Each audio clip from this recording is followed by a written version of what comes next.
Hi, on this video I'm going to show you how to make a vegan iced caramel macchiato. So our family does not drink milk, and so we have been drinking almond milk for a number of years, and I get alternative milk when I go to the coffee shops to get iced caramel macchiatos. I decided to try a recipe that I saw online, and I've modified a little bit, so I'm going to share it with you today. What you'll need is instant coffee or instant espresso. I use about a teaspoon to just under about a quarter cup of hot water, and I mix it up. So I just mix it in a separate container, not in the glass I'm using, but it's all mixed and dissolved.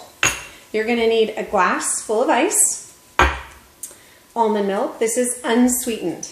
Here's why. I found this almond milk vanilla creamer at the regular supermarket.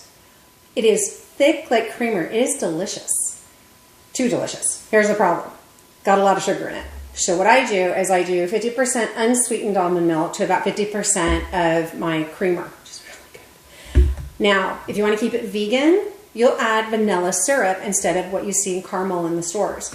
Now, it tastes just like caramel. You don't know the difference, but now you're vegan.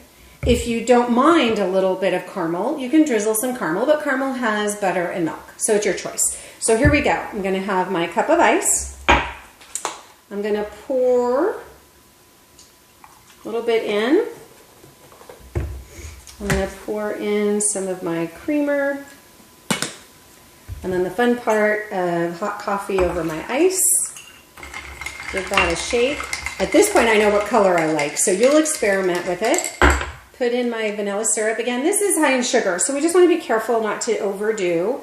And then you'll experiment because, again, this creamer has a lot of sugar in it. So you may not need any syrup at all. You may like it the way it is. And then that's it. I hope you enjoy this video. Please like and subscribe and let me know if you try it and what you think.